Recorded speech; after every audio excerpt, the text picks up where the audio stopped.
Sa mga maiinit na balita, ngayon tanghali. Pambobomba ng Israel sa Hamas target sa Gaza Strip nagpapatuloy. Israeli Prime Minister Benjamin Netanyahu nangakong lalansagin ang teroristang grupo. Karagdagang armas mula sa Estados Unidos dumating na sa Israel.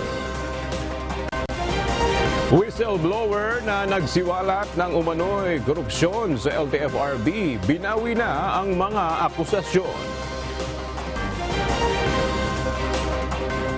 14 anyos na estudyante sa Antipolo Rizal hindi namatay sa sampal ayon sa pulisya. At Afghanistan muling niyanig nag-magnitude 6.3 na lindol. Magandang tanghali mga kasangbahay. Ngayon po ay araw ng Huwebes, October 12, 2023. At una sa mga balita ngayong tanghali. Patuloy ang Israel sa pagbomba sa Hamas target sa Gaza Strip kasabay ng pangako ni Prime Minister Benjamin Netanyahu na lalansagin ang grupo. Pansamantalang isinantabi ni Netanyahu ang kanyang political differences at bumuo ng isang emergency government kung saan kabilang ang centrist former defense minister na si Benny Gantz sa durasyon ng krisis. 1,200 tao na ang nasawi sa pag-atake ng Hamas militants. Samantalang sa Gaza, mahigit na rin sa 1,000 ang binawian ng buhay dahil sa air at artillery strikes ng Israel. Batay sa United Nations, 11 sa staff nito ang nasawi sa Gaza, samantalang 5 naman sa miyembro ng International Red Cross at Red Crescent Society simula sa Sabado, October 7. Binalaan na ng Egypt ang Israel sa posibilidad ng karahasan 3 araw bago pa man ang nakamamatay na pag-atake ng Hamas ayon sa isang U.S. Congressional Panel Chairman. Binanggit ang impormasyong ito ni U.S. House of Representatives Foreign Affairs Committee Head Michael McCaul. Pinabulaan na naman ni Israeli Prime Minister Benjamin Netanyahu ang ulat at iginiit na fake news ito. Binubusisi ngayon ang Israeli Intelligence Services dahil sa pagpalya nitong pigilan ang pinakamatinding pag-atake ng Palestinian militants sa loob ng 75 taong kasaysayan ng Israel. Batay naman sa isang Egyptian official, binaliwala lamang ng Israeli officials ang banta kaugnay ng Gaza at pinagtuunan ng pansin ang West Bank. Dumating na sa Israel ang cargo plane lula ng inisyal na shipment ng mga armas mula sa Estados Unidos bilang suporta sa kanilang laban kontra sa Palestinian militant group na Hamas. Ayon sa Israel Ministry of Defense, ang nasabing shipment ay ipinadala ng U.S. Procurement Mission and International Transportation Unit na naglalaban ng mga armas. Sa ngayon ay patuloy na nagpapadala ang Israel Ministry of Defense ng mga equipment at critical supplies sa Israel Defense Forces at mga sibilyan sa iba't ibang syudad at bayan sa Israel sa gitna ng madugong labanan kontra Hamas. Kinumpirma na ng Department of Foreign Affairs at Embahada ng Pilipinas sa Israel ang pagkasawi ng 2 Pilipino dahil sa nangyayaring gulo sa pagitan ng Israel at Hamas militant group. Isa pang Pilipino na nasawi rin umano sa gitna ng kaguluhan ang kinumpirma pa ng DFA. Sa kabila nito ay hindi pa inirekomenda ng kagawaran at ng Embahada ng Pilipinas sa Israel na sapilitan ng ilikas ang mga Pilipinong naroroon. Ang detalye sa report ni Nel Maribohok. Kinumpirma ng Embahada ng Pilipinas sa Tel Aviv ang pagkasawi ng 2 Pilipino sa gitna ng patuloy na gulo sa pagitan ng Israel at Hamas Group. Ayon sa Embahada, isa sa nasawi ay 33 years old na babaeng caregiver na taga Pangasinan at bagong kasal pa lamang sa asawa na nasa Pilipinas. Ang pangalawa ay isang 42 years old na lalaki na taga Pampanga at may asawa. Ayon kay Rodolfo Gabasan, labor attaché sa Israel, malagim ang sinapit ng 2 Pilipino. Yung isa po ay habang pinipuwersa ng militante, mga terorista yung kanilang pinto. Pagbukas po ng pinto, niratrat po yung mag-amo, yung caregiver at saka yung kanyang amo. Yung isa po ay pinatay pero hindi po namin alam kung anong circumstance. Pero isa po siya dun sa mga natangay ng Hamas sa kasagsagan po ng pananalasa ng mga terorista. Humiling na ang pamilya ng mga nasawing Pilipino sa pamahalaang Pilipinas na maiuwi ang mga labi sa bansa. We have received a request for assistance po sa pagpapauwi ng dalawang nasawi at we are still coordinating with the authorities po sa pag-retrieve po ng body. Bukod sa dalawang casualties, may isa pang kinukumpirma na naiulat na isang Pinoy rin ang nasawi. There are 2 confirmed deaths, and so 1 reported death, but this is subject to confirmation by DNA evidence. And then there are still 3 missing, and 26 have been rescued so far. Sa isang pahayag, lubang nalungkot si Pangulong Marcos na makumpirma ang pagkasawi ng 2 Pinoy. Ay sa Pangulo, kinokondena ng Pilipinas ang pagpatay na ito at naninindigan laban sa patuloy na terorismo at karahasan. Sa kabila naman ng pagkasawi ng mga ito, hindi pa inirekomenda ng DFA at ng Embahada ang mandatory evacuation sa Gaza Strip. Ngunit restricted o ipinatigil muna ang deployment ng Filipino workers ngayong nasa ilalim ng Alert Level 2 ang Israel.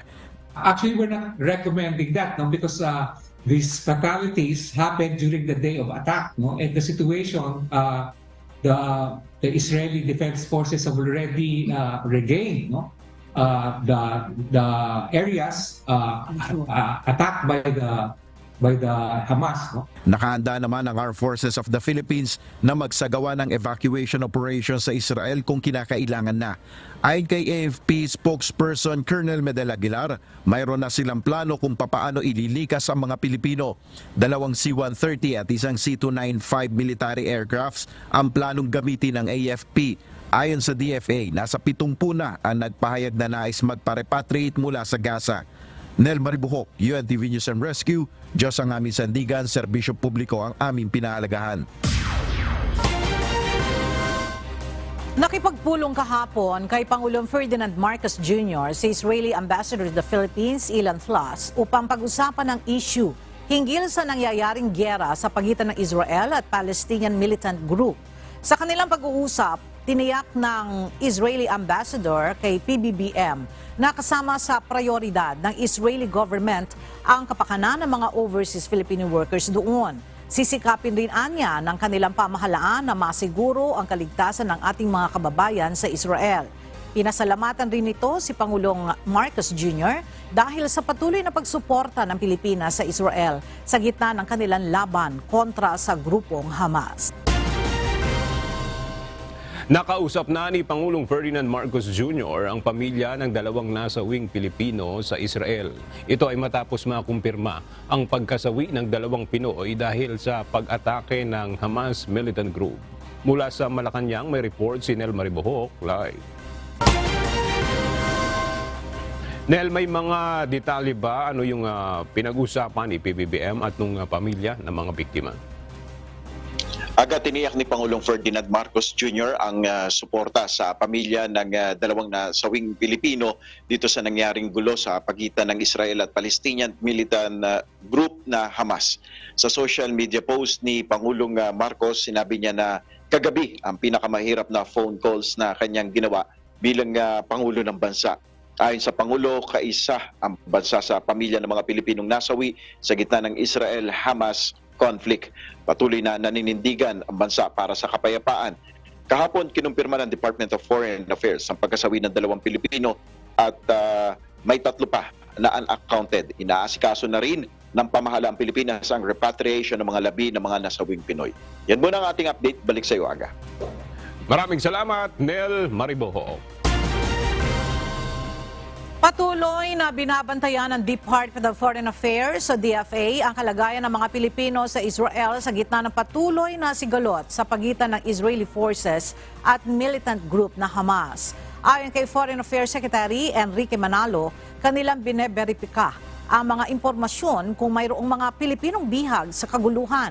Sa ngayon, 2 Filipinong nasyonal ang kumpirmadong nasawi, pero patuloy pa rin anya ang kanilang pagberipika kaugnay nito.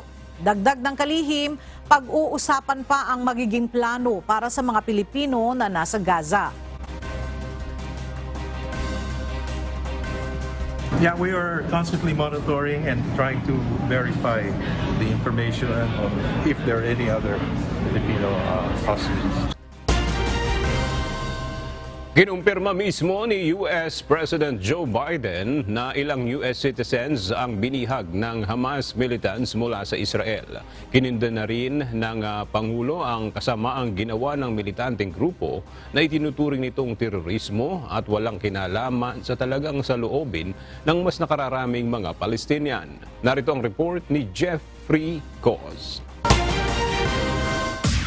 Evil is unleashed on this world. The people of Israel lived through one such moment this weekend. The bloody hands of the terrorist organization Hamas, a group whose stated purpose for being is to kill Jews. Galit na kinundina ni US President Joe Biden ang walang habas na pamamaslang ng Hamas militant group kabilang ang 14 na American citizens sa Israel. Ayon kay Biden, nakamumuhi ang ginagawang ito ng grupo kung saan nadadamay pati mga inosenteng bata. There's no justification for terrorism. There's no excuse. Hamas does not stand for the Palestinian people's right to dignity and self-determination. Its stated purpose is the annihilation of the state of Israel and the murder of Jewish people. They use Palestinian civilians as human shields. Nagpapatuloy ang pakikipag-ugnayan ng Pangulo kasama na si Vice President Kamala Harris sa mga Israeli official maging kay Prime Minister Benjamin Netanyahu. Tiniyak din ito na hindi nila hayaang maubusan ng bala at armas ang Israel sa gitna ng labang ito. Puspusan ang pagsisikap ng Estados Unidos na mailigtas ang mga kababayang bihag ng Hamas. I've directed my team to share intelligence and deploy additional experts from across the United States government to consult with and advise Israeli counterparts on hostage recovery efforts. Because as president, I have no higher priority than the safety of Americans being held hostage around the world. Sa kabuuan, nasa 1,600 tao na ang nasawi sa gera at inaasahan na tataas pa ang bilang na ito dahil sa kasalukuyang patuloy na airstrikes ng Israel sa Gaza. Jeffrey Cos, UNTV News and Rescue. Diyos ang aming sandigan, serbisyo publiko ang aming pinahahalagahan. May posibleng epekto sa supply at presyo ng kuryente sa bansa ang nagpapatuloy na kaguluhan sa pagitan ng Israel at Hamas militants. Pero may mauuna ng dagdag singil ang Meralco ngayong buwan dahil naman sa pagtaas ng generation charge ng mga power plant. Ang detalye sa balita ni Bernadette Tinoy. Posibleng makaapekto sa supply at presyo ng kuryente sa bansa ang nangyayaring kaguluhan sa Middle East sa pagitan ng Israel at Hamas militants. Paliwanag ng head ng Utility Economics ng Manila Electric Company o Meralco na si Lar Fernandez, kung tataas ang presyo ng fuel gaya ng liquefied natural gas o LNG, ay posible ring tumaas ang singid ng Malampaya na siyang supplier naman ng mga power plant ng Meralco. Usually kapag mayroong ganito mga periods of uncertainty, that may threaten the supply of fuel kasi especially in that area, that's where much of the LNG and crude oil prices of the world is sourced. If the source of that supply becomes threatened or is in danger of being cut, then there might be an increase in fuel prices. Nauna nang inanunsyo ng power distributor na magkakaroon ng dagdag sale sa kuryente ngayong Oktubre na may 42 centavos ang kada kilowatt hour. Ibig sabihin ang pamilyang kumukonsumo ng 200 kilowatt hour sa isang buwan, aabot sa 84 pesos ang dagdag singil sa kanilang electric bill. Ayon kay Joe Saldariaga, tagapagsalita ng power distributor, tumaas ang generation charge o halaga ng pagbili ng kuryente mula 6 pesos and 82 centavos kada kilowatt hour noong Setyembre, naging 7 pesos and 12 centavos kada kilowatt hour ito ngayong buwan. Nagkaroon din ng restriksyon sa supply ng Malampaya gas field, dahilan para gumamit ng alternative fuel at magtigil operasyon ang ilang planta na pinagkukunan ng supply ng ahensya. Hindi rin kasi naka-forecast when the gas supply from Malampaya will suddenly be restricted. So yung nangyari nga noong September, this was unanticipated. bigla na lang in-announce ng Malampaya, we don't have enough fuel and the power plants needed to adjust. Bernadette Tinoy, UNTV News and Rescue. Diyos ang aming sandigan, serbisyo publiko ang aming pinahalagahan. Titiyakin ng Department of Transportation na mayroon pa ring masasakyan ng mga pasahero sakaling ituloy ng transport group na Manibela ang planong transport strike sa Lunes. Samantala, itinanggi naman ni Transportation Secretary Jaime Bautista ang mga paratang na tumanggap siya ng pera kaugnay ng umano'y Ruta for Sale scheme sa Land Transportation Franchising and Regulatory Board o LTFRB. Narito ang report ni JP Nunez.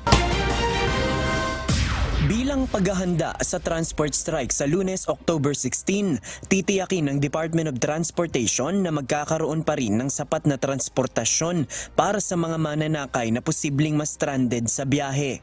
Ayon kay Transportation Secretary Jaime Bautista, nakausap na niya ang mga malalaking transport group na hindi sasama sa tigil pasada. Kasama dito ang grupo ni Ka Obet Martin na pasang Mazda kung saan bibiyahe pa rin sila sa araw ng Lunes. Bukod dito, naghahanda rin anya ang iba't ibang mga ahensya ng pamahalaan ng mga augmentation vehicle. Ang grupo ni Manobela, sinasabi niya na meron siyang 240,000 members, no? Samantalang yung jeepney natin na lumilipad sa buong Pilipinas ay 180,000 lang, no? So kami sa gobyerno ay nakahanda, no? Katulad ng mga nangyari nung mga nakaraang araw na nagbanta silang magkakaroon ng strike, no? Wala namang masyadong naging epekto. At ang lahat ng mga government agencies ay tutulong sa amin, no? Para patuloy na magkaroon ng sapat na transportasyon, no? Kung sakali magkaroon sila ng tigil pasada. Nauna nang sinabi ng Manibela na itutuloy pa rin nila ang tigil pasada kahit pa nasuspindi na si LTFRB Chairman Attorney Chofilo Guadis III. Samantala, pinag-aaralan na ng legal team ng Department of Transportation na magsampa ng reklamo laban sa mga nag-aakusa kay Secretary Jaime Bautista sa umano'y Ruta for Sale scheme sa Land Transportation Franchising and Regulatory Board. Ayon sa kalihim, pangunahin niyang sasampahan ng kasong libel ang National President ng Manibela na si Mar Valbuena dahil pawang mga kasinungalingan ang ipinaparatang nito sa kanya. Posible akong mag-file ng kaso against him, no? Dahil napakagrabe ng kanyang accusation, walang basihan, no? Walang ebidensya, no? Kahapon, nag-file naman ng blatter si Mar Valbuena sa Camp Crame dahil umano sa banta ni Secretary Bautista. Nakakasuhan siya dahil sa kanyang mga paratang. Ang whistleblower naman na si Jeff Tombado binawi ang kanyang mga akusasyon. Batay sa kanyang affidavit of recantation, sinabi nito na nabigla lamang siya, nagkaroon ng maling paghatol at naimpluwensyahan ng ibang mga individual na maaaring nakadagdag sa kanyang pagkalito. Pero iginiit niya na mayroon pa ring maling nangyayari sa LTFRB na kinakailangan ng agarang investigasyon ng mga otoridad. Humingi na siya ng paumanhin kay Attorney Guadis, kay Secretary Bautista at sa opisina ng Pangulo. Noong Martes, nagpadala na umano ng sulat si Secretary Bautista sa National Bureau of Investigation o NBI upang magsagawa ng investigasyon hinggil sa umano'y issue ng korupsyon sa LTFRB at paratang na may involved pa umano ng mga kongresista. Tumulat ako sa NBI, no? Humingi ako ng tulong na magkaroon ng sapat na investigasyon, tamang investigasyon para matukoy lahat ng may kasalanan kung meron mang gumawa ng katiwalian sa LTFRB. JP Nunez, UNTV, News and Rescue. Diyos ang aming sandigan, serbisyo publiko ang aming pinahahalagahan. Binawi na ng whistleblower at dating empleyado ng LTFRB na si Jeff Tumbado ang kanyang mga akusasyon ng katiwalian laban sa mga opisyal ng ahensya. Batay sa kanyang affidavit of recantation na ipinadala sa mga kawani ng media, sinabi nito na nabigla lamang siya, nagkaroon ng maling paghatol at naimpluwensyahan ng ibang mga individual na maaaring nakadagdag sa kanyang pagkalito. Pero iginiit niya na mayroon pa ring maling nangyayari sa LTFRB na kinakailangan ng agarang investigasyon ng mga otoridad. Humingi na siya ng paumanhin kay Attorney Teofilo Guadiz, kay Secretary Jaime Bautista at sa opisina ng Pangulo. Sa isang press conference nitong Lunes, inakusahan nito si Guadiz at iba pang mga opisyal ng Department of Transportation dahil sa manoy pagtanggap ng malaking halaga ng pera kapalit ng pagbibigay ng prangkisa, ruta at special permit. Apektado din ng data breach ang Community-Based Monitoring System o CBMS ng Philippine Statistics Authority. October 7 nang makatanggap sila ng impormasyon hinggil sa nasabing data leak sa kanilang online system. Bunsod nito ay agad na ini-activate ng PSA ang kanilang data breach response team upang imbestigahan ang nangyari. Nakipag-ugnayan na rin sila sa National Privacy Commission, DICT at Anti-Cybercrime Group ng Philippine National Police kaugnay sa insidente. Sa ngayon ay inaalam pa ng PSA kung ano-anong mga impormasyon ang nakompromiso at nangakong magbibigay ng update kapag naiayos na ang investigasyon.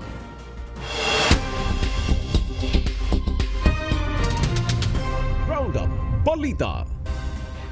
Nakatakdang mamahagi ngayong araw ng nasa 1 bilyong pisong cash aid ang Department of Social Welfare and Development sa mga pamilyang naapektuhan ng bagyong Egay.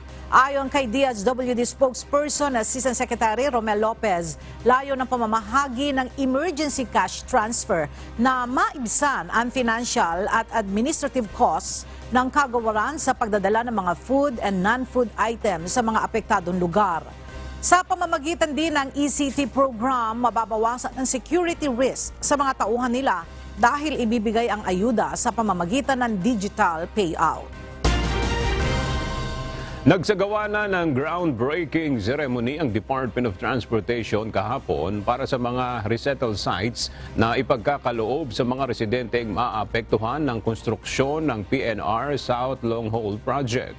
Katuwang ang National Housing Authority at Department of Human Settlements and Urban Development, itatayo ang 3,651 housing units sa San Pablo, Laguna, Tiaong, Candelaria, Saraya at Pagbilao sa Quezon. Nagkakahalaga ang proyekto ng 2.83 billion pesos. Ang South Long Haul Project ay bahagi ng North-South Commuter Railway Project. Pagdudugtungin ito ang Metro Manila, Batangas at hanggang sa Bicol na magkakaroon ng 33 mga istasyon.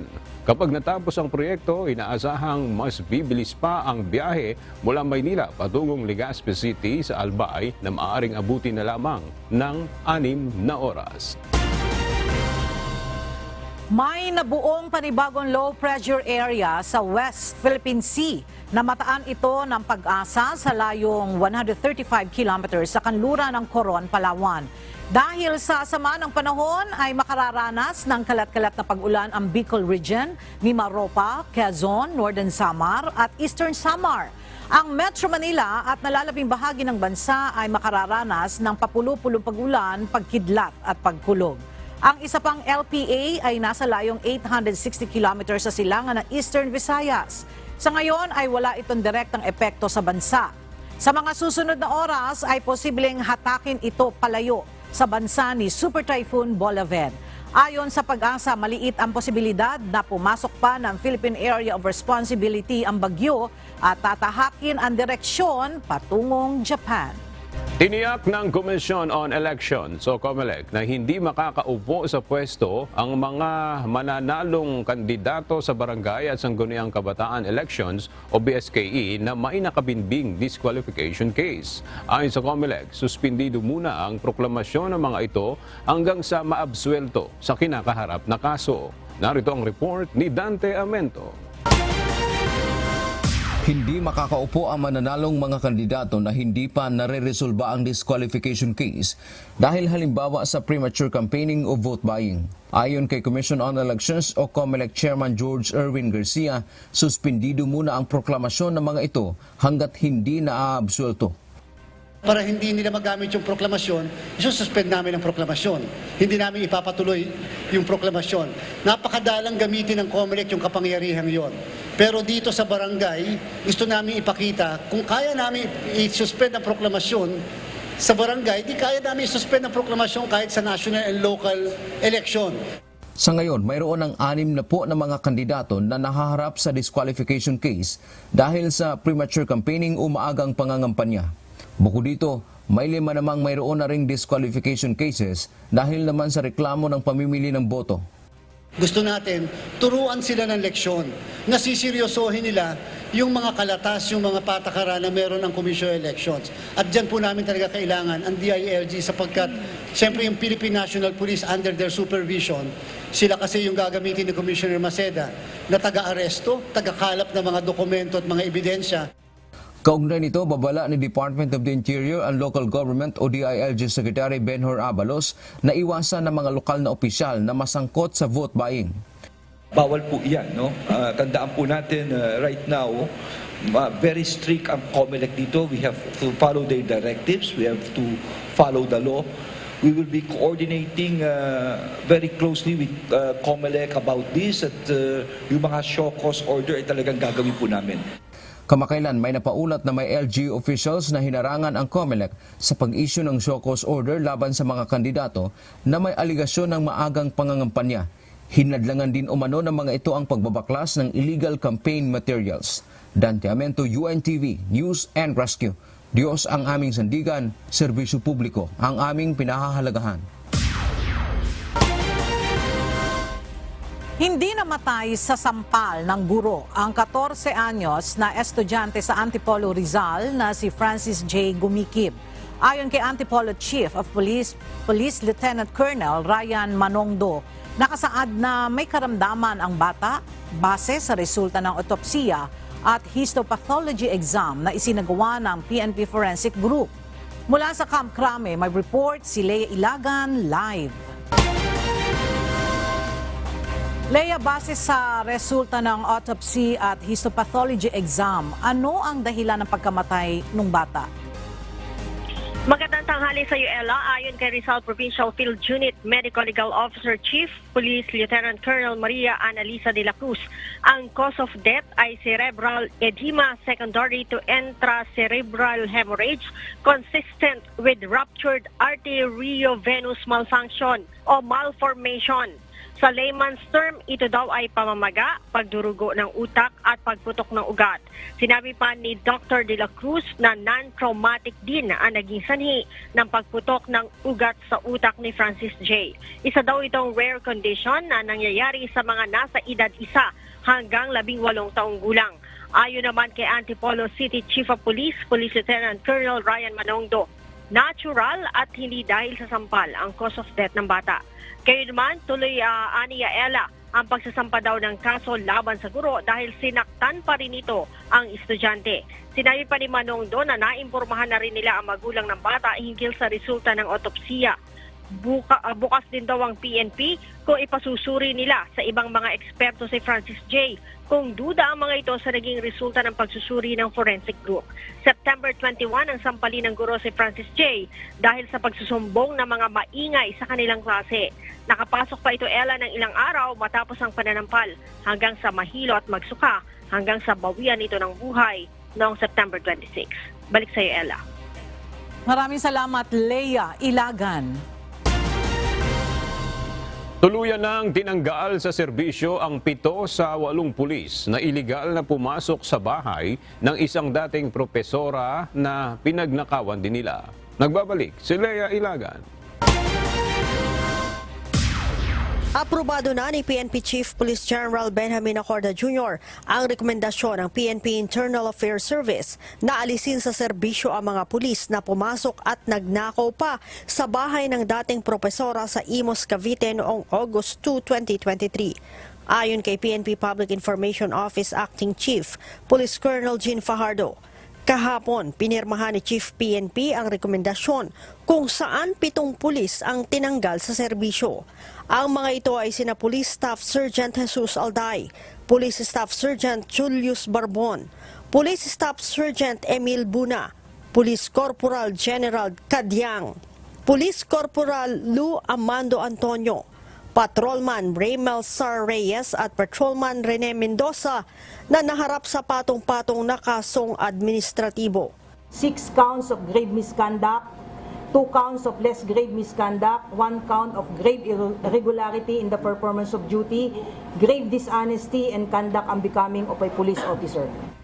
Bagamat hindi napasama sa tinanggal sa serbisyo, hindi pa rin ligtas sa investigasyon ang Chief of Police ng Imus Cavite at ang team leader ng grupo.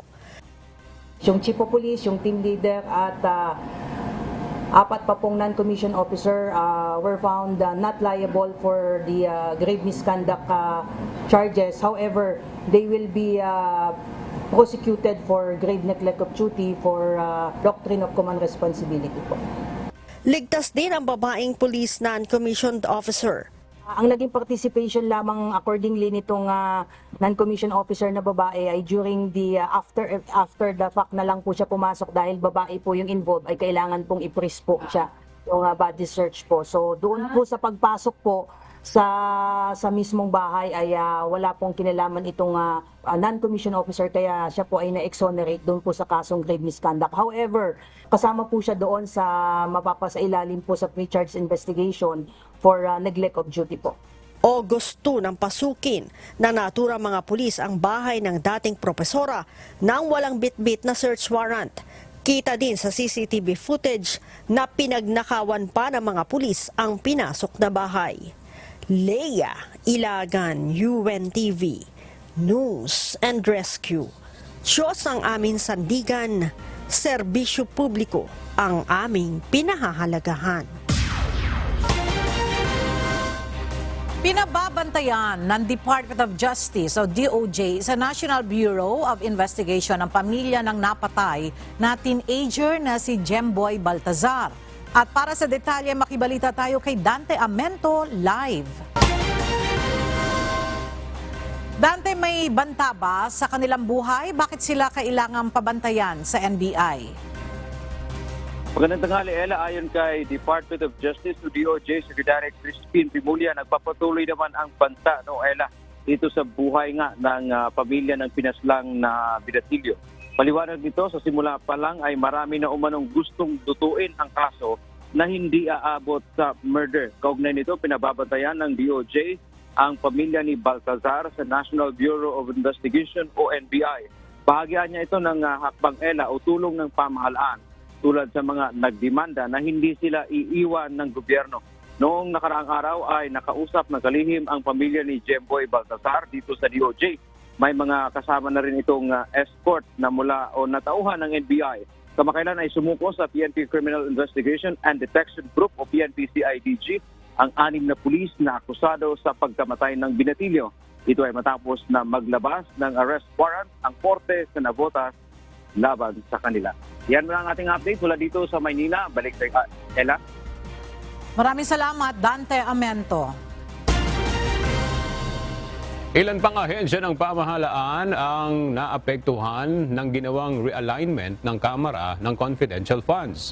Batay ito kay Marikina City Representative Stella Kimbo, Vice Chairperson ng House Appropriations Committee at Small Committee na naatasang mag-consolidate ng individual amendments sa 2024 General Appropriations Bill.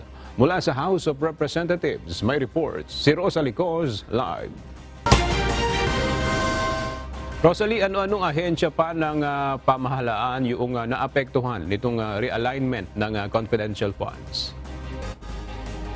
Aga, bukod sa inanunsyong 5 ahensya ng pamahalaan kabilang na ang Office of the Vice President at Department of Education na inalisa ng confidential funds sa 2024 General Appropriations Bill at ni-realign sa ibang gastusin, binawasan din ang confidential funds ng 6 pang government agencies. Batay kay Marikina City Representative Stella Kimbo, ang Vice Chairperson ng House Appropriations Committee at miyembro nga ng Small Committee na inatasang mag-consolidate ng individual amendments sa panukalang pambansang pondo.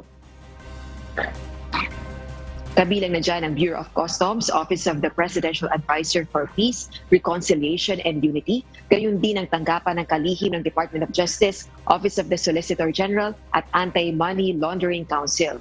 Bukod dito, ibinabari sa 1 million pesos ang halagang confidential funds ng Office of the Ombudsman. dahil sa request mismo ni Ombudsman Samuel Martires. At ang natitirang proposed budget naman para sa secret funds ay ni-realign para sa maintenance and other operating expenses o MOOE. 1.23 billion pesos ang halaga ng confidential funds na ni-realign at mapupunta sa pagbabantay sa West Philippine Sea. Samantalang ang nalalabing bahagi naman ay para sa iba pang ahensya ng pamahalaan na may kinalaman sa sektor ng edukasyon, cybercrime prevention, kalusugan, operasyon ng foreign affairs at iba pa. Aga, itinanggi naman ng Senado yung sinasabi ng Kamara na done deal na yung realignment ng confidential funds at iginiit na babatay sila sa sariling panuntunan pagdating sa realokasyon ng secret funds. Balik sa iyo, Aga. Maraming salamat, Rosa Licoz. Humihiling ang Anti-Red Tape Authority o ARTA ng 10 milyong pisong confidential fund para sa 2024. Sa budget hearing sa Senado, sinabi ni ARTA Director General Ernesto Perez na kaparehas ito ng natanggap nilang halaga noong nakaraang taon. Ngunit hindi umano ito na gamit ng buo dahil sa pagkaantala sa appointment process. Naniniwala ang ARTA na kailangan nila ng confidential funds para sa kanilang law enforcement functions gaya sa surveillance operations, renta sa safe houses ng mga testigo at mismong pagsasagawa ng entrapment operations laban sa fixers. We returned about 2 million pesos. What we'd like to assure the body that these are all fully accounted for.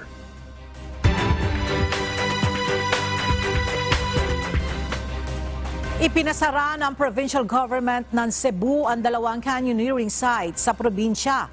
Ito ay matapos mapag-alaman na wala umanong kaukulang permit ang mga tour guides at operators at wala rin silang sapat na training para sa ligtas na canyoneering sa mga turista.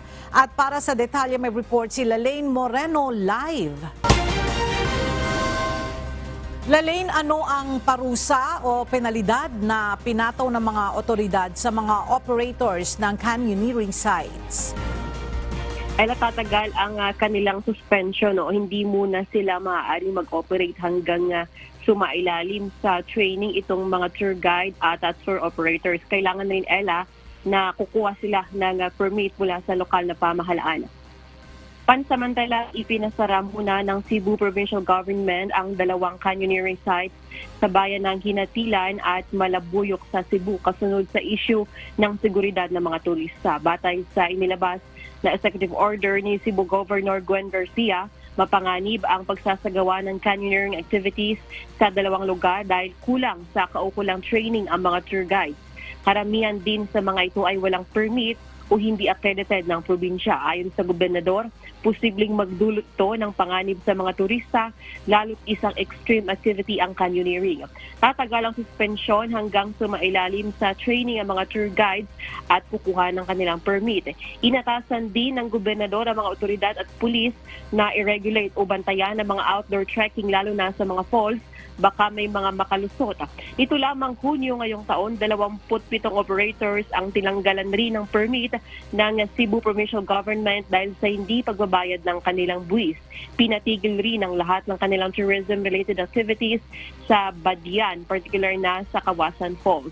Ito ay upang bigyan daan ang isasagawang rehabilitation sa lugar dahil sa mga panganib na maidudulot na sa turista ng mga bagay tulad ng mga metal bars, mga puno at iba pa. Yan muna ang ating balita. Balik sa iyo, Ella. Maraming salamat, Lalaine Moreno. Dahil sa kakulangan ng mga guro na magsisilbing Board of Election Inspectors sa Abra, matapos mag-back out ang mga ito, sinanay ng Commission on Elections ang nasa 72 police officers na magsisilbing Special Electoral Board sa lalawigan ng Abra. Para sa detalye ng ulat, makibalita tayo kay Grace Flores live. Grace, bakit ba umatras ang mga guro sa kanilang duty sa darating na BSKE? Alright, babalikan po natin ang pag-uulat niya ni Grace Flores. Ngayong araw, ang kauna-unahang hemodialysis center sa bayan ng Itogon, Benguet para sa mga pasyenteng nangangailangan nito. Mula sa Itogon, Benguet, makibalita tayo kay Marvin Calas live. Marvin, ilang dialysis machines ang magagamit dyan at nasa ilang pasyente ang kayang i-accommodate?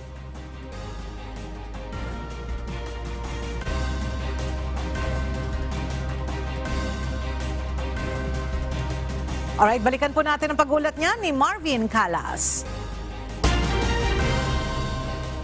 Samantala, balikan na natin muli ang pag-uulat ni Grace kaugnay sa kakulangan ng mga guro na nagsisilbing Board of Election Inspector sa Abra matapos mag-back out ang mga ito at sinanay ng Commission on Elections ang nasa 72 police officers na magsisilbing Special Electoral Board sa lalawigan ng Abra.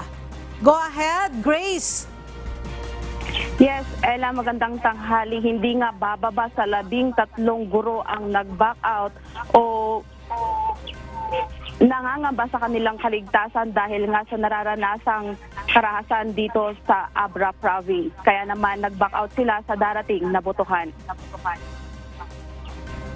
Sa pangamba sa kanilang kaligtasan, hindi bababa sa 13 mga guro sa pampublikong paaralan sa bayan ng Bukay, lalawigan ng Abra ang umatras sa paglilingkod sa darating na barangay at sangguniang kabataan election sa October 30 sa gitna ng tumitinding tensyon sa lokalidad ng Commission on Elections Cordillera Regional Director Julius Torres. Ayon kay Regional Director Attorney Torres, ang mga guro ay magsisilbing miyembro ng Board of Election Inspectors o BEIs, ngunit dahil sa nakaranas ang mga ito ng pagliligalig at pananakot ng hindi pa nakikilalang mga armadong lalaki noong mga nakaraang linggo. Inihayag nila na ang mga armadong lalaki ay bumisita sa kanilang mga bahay at binabantaan sila. Dagdag pa nito na mas maraming guro ang inaasahang aatras sa kanilang matungkulin sa halalan kasunod ng enkwentro sa pagitan ng ilang pulis ng Bukay at isang armadong grupo sa sitio ng nagsangalan sa barangay Layugan hating gabi noong Lunes. Upang madagdagan ang kakulangan ng mga BEI, ayon pa kay Torres, may mga pulis na ipakakalat upang palitan ang mga guro na umatras sa kanilang matungkulin sa botohan. Sa Abra ay mayroong 72 sinanay na pulis na magsisilbing miyembro ng Electoral Board at 31 sa mga ito ay naideploy na sa ibang bayan ng Abra. 14 sa 13 pulis ay ipapakalat sa bayan ng Pilar kasunod ng kahilingan ng bayan na binanggit na ng munisipalidad na ilalagay sa ilalim ng kontrol ng COMELEC nung nakaraang halalan. Ide-deploy din ang 8 iba pang tauhan ng pulisya sa kabisera ng bayan ng Bangged kung saan ang ilang mga guro ay umatras din sa kanilang mga tungkulin sa halalan dahil sa takot sa kanilang buhay. 6 pulis ang ipapakalat sa bayan ng Nagalingang o Lagangilang dahil sa matinding tunggalian. 3 iba pa ang ide-deploy sa bayan ng Lagayan. Kinumpirma nito na may 122 na kandidato para sa barangay kapitan at konsehal ang nag-withdraw ng kanilang kandidatura dahil na rin sa matagal na tensyon na may kinalaman sa botohan sa kanilang mga lugar. Sa loob ng maraming taon, Ella, kilala ang Abra sa karahasan na may kaugnayan sa halalan na kinasasangkutan ng mga assassinations at iba pa. Yan muna ang balita. Balik sa'yo, Ella.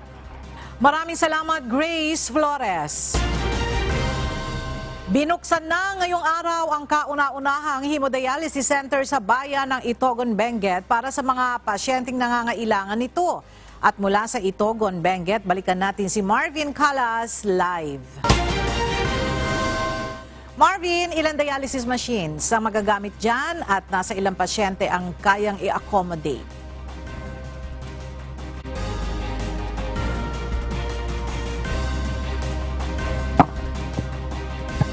Bayan at sa pamamagitan 24 patients a day ang kayang i-cater o kaya pa yung gawing 34 patients kung kaya ang gawin na 3 shifts ang hemodialysis operations dito sa probinsya. Maaari nang magamit ng mga residente o dialysis patients ang 12-bed hemodialysis center dito sa bayan ng Itogon, Benguet. Kasabay ito ng inaugurasyon ng pasilidad na isinagawa ngayong araw na dinaluhan ng Itogon government officials. Benguet Governor Melchor Diclas, Congressman Eric Yap at iba pang mga public at private organizations na donor ng mga kagamitan sa dialysis facility. Sa naging mensahe ni Itogon Mayor Bernard Waclin, Nasalamatan nito ang national government at mga partner agencies at mga grupo na tumulong sa pagsasakatuparan ng nasabing proyekto. Kasi noon pa, hindi pa ako mayor, councilor at saka board member, ako nakita ko ang daming mga kakababayan natin na tagay-tugod na nagsusolicit sa opisina sa probinsya. Tignan mo yung certification ng doktor, puro dialysis ang kanilang dinadaing. Sa naging programa kanina, tiniyak ng mga opisyal ng lokal na pamahalaan na fully operational na ang pasilidad at na-issue na rin ang mga kinakailangang requirements kabilang na ang operational license ng pasilidad. Hinihintay na lang aniya ang accreditation para sa PhilHealth. Nasa 15 million pesos ang nagamit na pondo sa improvement o pagsasaayos ng nasabing government-owned dialysis facility. Kabilang na dito ang nagastos sa pagbili ng mga kinakailangang equipment gaya ng generator set at iba pa. Ang mga dialysis machines ay mula sa donasyon ng San Roque Power Corporation at Itogon Suyok Resources Incorporated, habang mula naman sa donasyon ng SRPC, Members Church of God International o MCGI at ng pamahalaan ang mga ambulansyang gagamitin para sa transportasyon ng mga pasyente. Una nang nagsagawa ng series of trainings para sa skills development ng mga medical personnel ng dialysis center para sa complete o sa competence at maayos na operasyon ng pasilidad. Kaya kabubukas lang din kanina nagsagawa ng ribbon cutting kanina lang dito sa center at ipinasilip nga yung mga machines. Mamaya hinihintay din natin dahil magkakaroon daw sila ng 2 patients na isasalang dito sa hemodialysis para makita at maipresent sa mga officials at mga nandito upang magamit ng ating mga kababayan. Ella. Maraming salamat, Marvin Calas. Ilang araw matapos tumama ang dalawang malalakas na lindol, muling niyanig ang Western Afghanistan ng isang lindol. Mahigit na sa 1,000 tao ang nasawi bunsod ng kalamidad. 6.3 magnitude quake ang tumama sa heret araw ng Miyerkules, October 11 local time at 1 tao ang naiulat na namatay. Mahigit sa 100 ang nasugatan at dinala sa ospital batay sa mga opisyal. Batay sa UNICEF, mahigit sa 90% ng mga nasawi sa lindol sa Afghanistan ay mga bata at kababaihan. Hindi pa tukoy kung gaano kalaki ang pinsala ng huling lindol na tumama, subalit maraming tao ang nanunuluyan sa open area matapos na mapinsala ang kanilang mga bahay noong nakalipas na linggo, October 8. Sinuspindi ng London Luton Airport sa Britain ang lahat ng flights nito hanggang 3 p.m. araw ng Miyerkules, October 11 local time. Kasunod ito ng sunog sa isang car park na nagresulta sa bahagyang pagguho ng bahagi ng multi-story car parks. Wala namang napaulat na fatalities sa sunog. Subalit upang masuportahan ang tuloy-tuloy na emergency services at matiyak ang seguridad ng lahat ng pasahero at staff, sinuspindi na ang flights sa paliparan. Batay sa local fire department, nasa 1,200 na mga sasakyan ang nasa car park nang mangyari ang insidente. Magsasagawa naman ng full investigation upang matukoy ang dahilan ng sunog.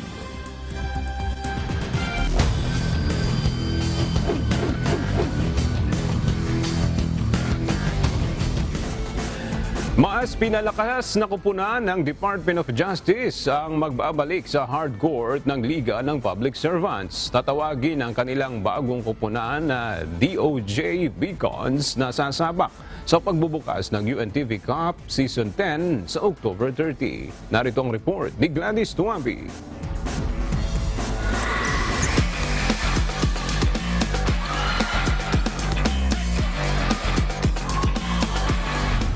Comeback is real dahil muli nating masasaksihan ang pagsabak sa Liga ng Public Servant ng kupunan ng Department of Justice.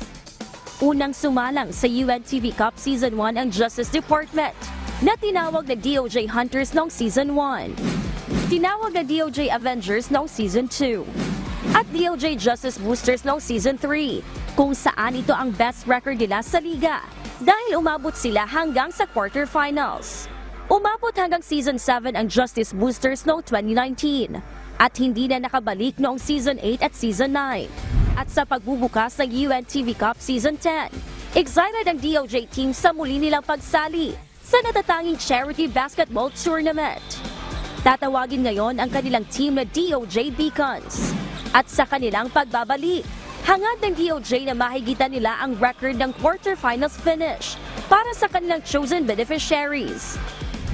Gusto kasi namin makatulong sa sa chosen beneficiaries namin, and then at the same time makapag-exercise and then ma-prove kung sino talaga yung DOJ. Malaking challenge para sa DOJ ang pagbuo ng kanilang team. Subalit nangako ito na bibigyan nila ng magandang game ang UNTV fans at kanilang supporters. Madaming nawala, madaming nadagdag, and I think nag-improve naman kami sa overall roster namin. And sana pala rin manalo. At bilang paghahanda sa muling pagbubukas ng UNTV Cup Season 10 sa October 30, todo ensayo na sila para ipamalas ang kanilang galing at tatag ng puso sa basketball. Kahit busy kami, nag-find time kami para mag-practice after work hours. Yung iba nagsasacrifice talaga, pagod, gising ng maaga. Kaya yun. Minsan nakikipag-tune up games kami sa ibang agencies, ganun. Tinatry namin lahat para maging ready. At gaya ng ibang kupunan sa UNTV Cup, pangunahing inspirasyon ng DOJ Beacons ang kanilang matutulungan mula sa premyo na makukuha nila sa liga na may papremyo na 3 milyong piso para sa tatanghaling kampyon. Kaya naman labis ang pasasalamat nila kay Kuya Daniel, Commissioner Atoyco at sa bumubuo ng UNTV Cup dahil isa sila sa mapalad na nakapasok sa dami ng nais makasali sa UNTV Cup Season 10. Isa sa kanilang planong tulungan ang mga kabataan na kapos sa pag-aaral. Masaya kasi madami tayong matutulungan. Alam mo yun, yung mga hindi kaya na for example mag-aral, at least mabibigyan sila ng chance, and hindi natin alam na yun yung next na mga leaders natin sa government natin. Gladys Tuwabi, UNTV News and Rescue. Diyos ang aming sandigan, serbisyo publiko ang aming pinahahalagahan. Mamayang hapon na ang Game 1 ng UNTV Volleyball League Championship na gaganapin sa Phil Oil Arena sa San Juan City. Magtutuos ang AFP Lady Gunner at Senate Lady Defenders ganap na alas 5 ng hapon para sa kauna-unahang UVL Finals Trophy. Muling tatangkain ng Senate na palasapin ang unang pagkatalo ng AFP na nananatiling malinis ang record sa torneo. Unang nagharap ang dalawang koponan sa opening game ng UVL noong August 20 kung saan tinalo ng Lady Gunner ang Lady Defenders sa 3 sets. Sa ikalawang paghaharap, nagpakita ng supremacy sa laro ang AFP matapos talunin muli ang Senate via 3 straight sets. Gaganapin naman ang Game 2 ng Best of 3 Final Series sa linggo, October 15 sa Phil Sports Arena sa Pasig City. At sa ating pong iiwang mga salita ng Diyos na ating sandigan mula sa aklat ng unang Timoteo, Kapitulo 1, versikulo 5 na nagsasabi, "Ngunit ang kinauuwian ng bilin ay ang pag-ibig na nagbubuhat sa malinis na puso at sa mabuting budhi at sa pananampalatayang hindi pa imbaba."